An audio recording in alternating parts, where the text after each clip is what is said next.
I'ma need a stack. I'ma need a stack.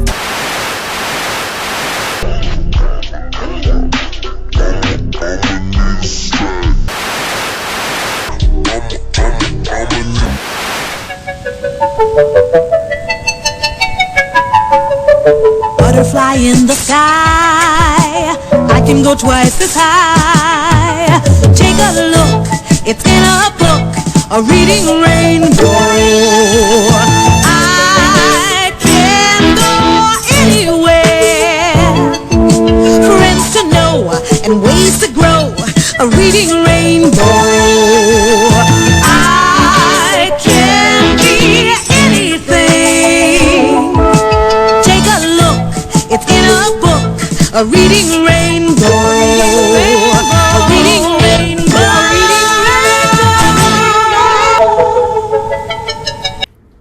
Hey there, what's up everybody? So I've been wanting to do one of these for a long time, and due to the fact that I've been so busy with a whole lot of things, from my job to basically managing this crazy disarrayment that is my life, this will be the perfect time to go ahead and, revisit this reading rainbow edition of things.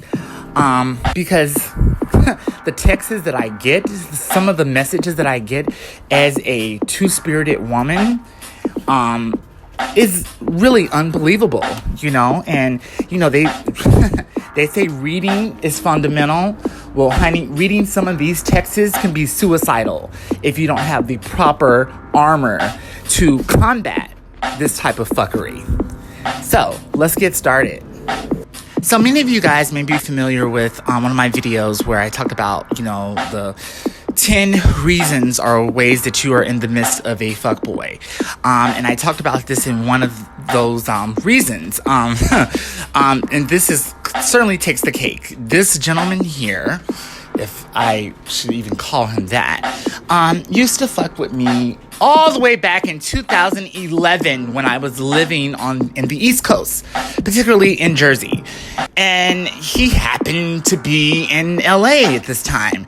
Now he is a professional boxer. Okay. And so he just hit me up on my Instagram, no introduction, no nothing. Just starts off with, are you in LA? And I say, yes, I live in LA. Still trying to figure out who the fuck this is. I reply, yes, I live in LA. He's, oh, cool. I'm here visiting. Okay, I'm home, and I'm speaking your page, a typo there. And I don't recall that we've had any dialogue in the past. Please visually introduce yourself so I may know who I'm speaking with. Face, body, pic, etc. So there, he reveals himself. And I still don't know who he is at this point. So I do the most logical thing. This is where the conversation gets a little heavy. I go to his Instagram page, and then that's when I discovered that he's a professional kickboxer. And then the dialogue transitions to us texting. So he starts off and says, are you near Downey? I reply, when was this? Where was this? You don't look familiar. I'm about 45 minutes away from Downey. At your place in West New York, he says. Okay, I can vaguely remember you. You came and saw me off of my massage ad, correct? Then he says, no, dating app. I said, what dating app? POF. I wasn't on POF in 2011. This is 2019. What are you bringing to the table besides dick? Here's the part where you want to play dumb and broke in 2.5 seconds. Just wanted to link up. Nothing crazy, he says. Excuse my typos, by the way. He says, local hookups, one of them. Then I say, never known to do that looking crazy. What your definition of crazy is. I'm not a local hookup type of girl. What am I going to get out of this? I mean, you're not looking for a relationship. I don't remember you. I said, this is 2019, not 2011. I'm not dumb bitch anymore. I have no gas in my car and bills that need to be paid. You looking for a good time and discretion and nothing crazy. Put two and two together. So, at this point, the conversation shifted dramatically. Then he goes and he does what most guys do. Cower out. My fault. I didn't mean to bother you. I was just here on a visit. That's all. No, you were just here looking to take advantage of me. That's all. So many people will probably argue here and say that, oh, he was being respectful. But, this is where there's a thin line between respect and disrespect. Because as you can tell, he came out of nowhere. Hit me up on my Instagram, not local hookups, not POF. He hit me up on my personal Instagram. How he found out my personal Instagram, I have no idea. I say this all the time. A lot of men that I have been with before, one of the bad things about being a influencer are social media person of substantial I guess popularity or infamousness. People follow me and sit back and take notes, in the comfort of living in the shadows for their own benefits.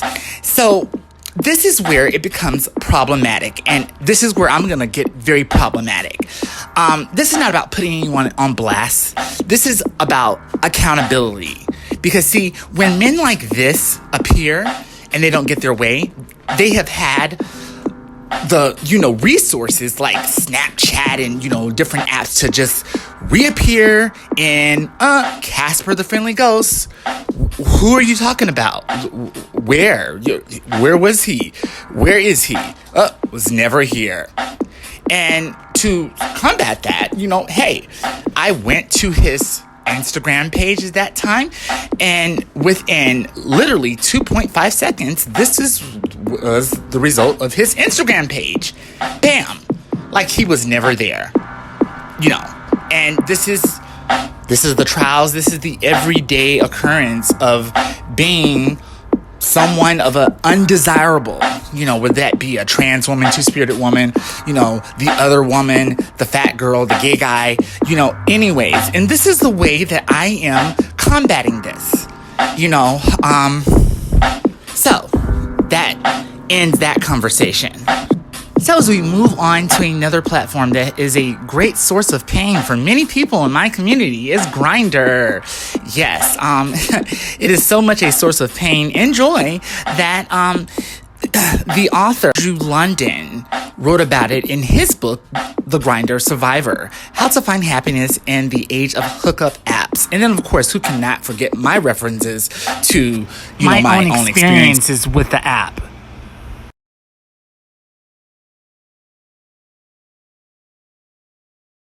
One of the things that I have done on Grindr, I have put on there my profile. I don't even put trans. I just put because I noticed that when you put those keywords, that just brings in all the the trans attracted and everything. And when you really get on Grindr, I feel that Grindr is just a big cesspool of zombies. And they're looking for two things. Either BBC or meth. Usually meth. Okay, so now that we got that out of the way, back to Grindr. This guy hit me up and he said, just sent his picture. I said, did you read my profile? He says, I'm not generous, but I'm nice. I wanted to know if you wanted to take my ass virginity. My ass virginity. I don't know what that means. Conversation goes on. By this time I get hostile because this is the definition of planting your face. I say, you look like a washed up 35-year-old Justin Bieber living on Prozac and White Castle, and you're asking me to provide you a service despite the fact that I mentioned to respect my time.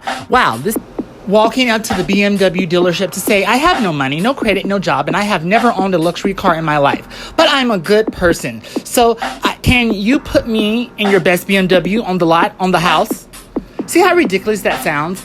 But these men don't understand the disrespect that it takes. They don't even think that there's any disrespect whatsoever.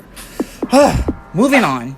So many may argue, what do you expect? It's Grindr. So let's move on to the next app, Scout, a simple and fun way to meet new people. Okay, so on first impression, you think that this is a very hot guy. Yes, he's a very hot guy. He hit me up on Scout. Let's see how this conversation went. So already off the bat, he's like, hey baby, can I have your number? Like you come over for sex. Okay, no mention of the broken English. So, my motto is, if you come at me with sex straight off the bat, then I'm going to come at you on the business tip. So, I supplied my website for the sissy training and things of that nature. Things of that nature. So, he says, okay, thanks, I'll check it out. Let's have sex. Send your number. Now, keep in mind, if he would have went to my website, he would have seen the number plastered all over the website. And we had a couple more exchanges where I supplied the website, and he came back and asked for the number again, letting me know that he was not serious whatsoever.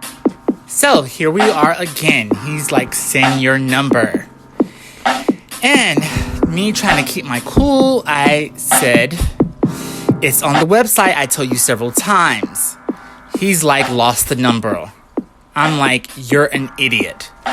So, there you have it. End of conversation. Nothing more to be said. Now, this last one that I'm going to do takes the cake of it all. Because this just shows you just how low these men think of us. You know, that, and just how we're not worth, anything in their head. So, get your popcorn together if you haven't got it yet. Because this one is going to be the gag of all gags. As I said many times before, I am no longer a size queen. Now, this guy here, his screen name on tag was Eggplant Eddie. Okay? Now, as you can tell, I had to cover this for, censorship. And, to be honest with you, honey, he could have really went by the name Footlong Freddy. That would have been more appropriate. But anyways, size does not matter. I am no longer a size queen. Yeah, keep telling yourself that as this big tree trunk is ripping you apart inch by inch. Ugh. So, we exchanged numbers, all that stuff. I get straight to the point with him because, I was feeling a certain type of way. And he was so quick, fast, in a hurry to be on his way. And I was like, let's not waste any time. Let's get straight to the point.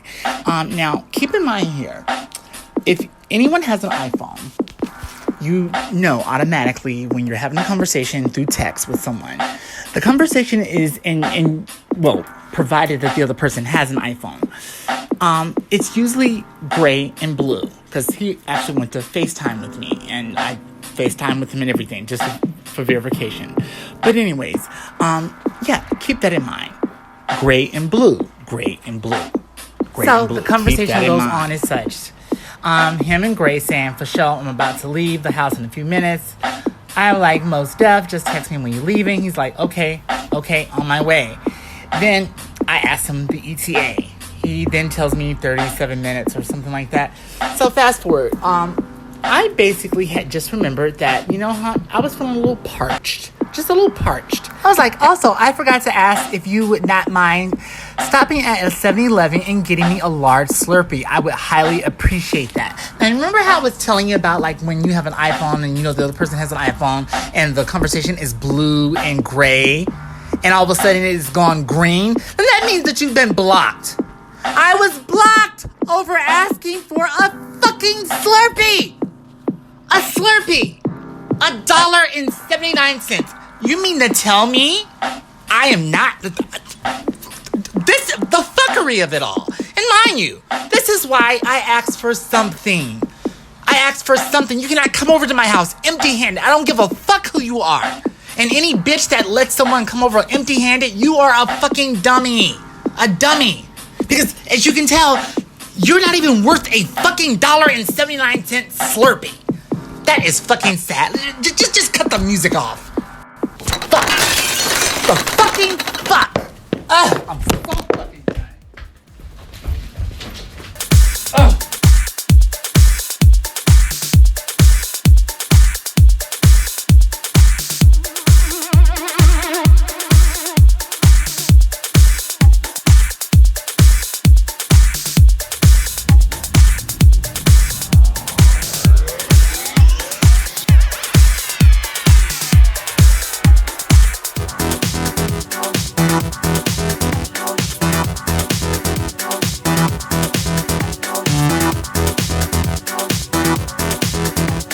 Bye.